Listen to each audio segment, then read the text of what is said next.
കരവാരം തോട്ടേക്കാട് വടക്കോട്ടുകാവ് ശ്രീ ധർമ്മശാസ്ത്ര സേവാസമിതിയുടെ ആഭിമുഖ്യത്തിൽ നടത്തിവരുന്ന ജീവകാരുണ്യ പ്രവർത്തനത്തിന്റെ ഭാഗമായിട്ടുള്ള അന്നപുണ്യം പദ്ധതിയുടെ 605-ാം ഘട്ടം ഇന്ന് ഉച്ചയ്ക്ക് 1 മണിക്ക് സ്നേഹതീരം മുദ്രക്കുഴി മിത്രമൽ വെച്ച് നടത്തുന്നതാണ്. അന്നം സ്പോൺസർ ചെയ്യുന്നത് കോഴിക്കോട് താമരശ്ശേരി മുല്ലേരിയിൽ ശ്രീനിധിയിൽ ശ്രീമാൻ സജ്ജയ്. അദ്ദേഹത്തിനും കുടുംബത്തിനും സ്നേഹതീരത്തിലെ അമ്മമാർക്കും സഹോദരിമാർക്കുമൊപ്പം സേവാസമിതിയുടെ നന്ദിയും കടപ്പാടും അറിയിച്ചുകൊള്ളുന്നു. എല്ലാം സൃഷ്ടിച്ച ശേഷം എല്ലാം മനോഹരമായിരിക്കുന്നു എന്നല്ല ചെയ്യുന്ന നല്ല തമ്പുരാനെ, ഇന്ന് ഞങ്ങൾക്ക് ഉച്ചഭക്ഷണം സ്പോൺസർ ചെയ്യുന്ന സേവാസമിതി മുഖാന്തരം സ്പോൺസർ ചെയ്യുന്ന കോഴിക്കോട് താമരശ്ശേരി മുല്ലേരി ശ്രീനിധി ശ്രീമാൻ സജയ് സാറിനെ പ്രത്യേകം ഓർക്കുന്നു. അദ്ദേഹത്തിൻ്റെയും കുടുംബത്തിൻ്റെയും പ്രാർത്ഥനാ നിയോഗങ്ങളെ ദൈവതൃക്കരങ്ങളിലേക്ക് ഞങ്ങൾ സമർപ്പിക്കുന്നു. സാറും കുടുംബവും എത്രമാത്രം പാവപ്പെട്ട മക്കളെ സ്നേഹിക്കുന്നു, സഹായിക്കുന്നു.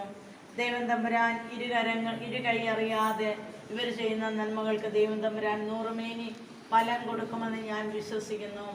നല്ല തമ്പുരാനെ, സാറിൻ്റെയും കുടുംബത്തിൻ്റെയും പ്രാർത്ഥനാ നിയോഗങ്ങളെ സമർപ്പിക്കുമ്പോൾ എന്തെല്ലാം ആവശ്യമുണ്ടോ അതെല്ലാം ദൈവം അറിയുന്നല്ലോ.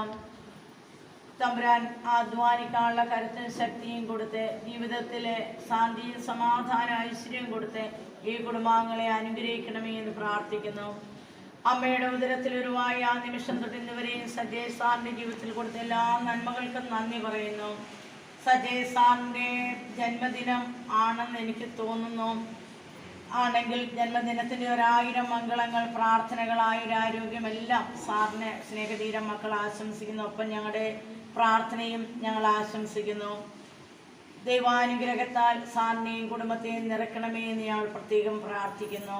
സേവാസമിതിയുടെ അന്നപുണ്യം പദ്ധതി 605-ാം ഘട്ടം എത്തി നിൽക്കുമ്പോൾ കോടാനുകോടി നന്ദി പറഞ്ഞാലും അധികമാവുകയില്ല. സേവാസമിതിയുടെ രക്ഷാധികാരിയായ ഡിനി സാറിനെയും മറ്റു ഭാരവാഹികളെയും രംഗൻ സാറിനെയൊക്കെ അങ്ങയുടെ കരങ്ങളിലേക്ക് ഞങ്ങൾ സമർപ്പിക്കുന്നു. ആ മക്കളുടെയൊക്കെ അധ്വാനം, ത്യാഗ മനോഭാവം ഒക്കെ കൊണ്ടാണല്ലോ സേവാസമിതി ഇത്രമാത്രം ഉയരങ്ങളിലെത്തുക. ഇനിയും അധ്വാനിക്കാൻ അവരെ അങ്ങ് ശക്തിപ്പെടുത്തണമേ. ത്യാഗ മനോഭാവത്തോടെ എല്ലാ കാര്യങ്ങളും ചെയ്യുവാനുള്ള കൃപ ധാരാളമായി നൽകി അനുഗ്രഹിക്കണമേ. സേവാസമിതിയുടെ ഓരോ സ്പോൺസേഴ്സിനും എന്തെല്ലാം പ്രാർത്ഥനാ നിയമങ്ങളുണ്ടോ അതെല്ലാം നൽകി അനുഗ്രഹിക്കണമേ എന്ന് പ്രാർത്ഥിക്കുന്നു. സേവാസമിതിയുടെ അന്നപുണ്യം പദ്ധതി 605-ാം ഘട്ടം എത്തി നിൽക്കുമ്പോൾ ദൈവം തമ്പുരാൻ ഇനിയും ഒത്തിരി ഘട്ടങ്ങളിലേക്ക് നീങ്ങുവാനുള്ള വഴികൾ തുറന്നു കൊടുക്കണമേ എന്ന് പ്രാർത്ഥിച്ചുകൊണ്ട് ഒരിക്കൽ കൂടി സജയ് സാറിനും കുടുംബത്തിനും സേവാസമിതിയുടെ എല്ലാവർക്കും സ്നേഹതീരം മക്കളുടെ പ്രാർത്ഥന ആശംസിക്കുന്നു, പ്രാർത്ഥനകൾ നേരുന്നു.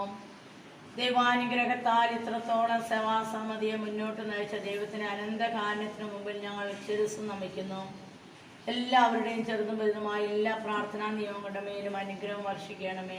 ദൈവയോടെ പ്രാർത്ഥന കേൾക്കണമേ.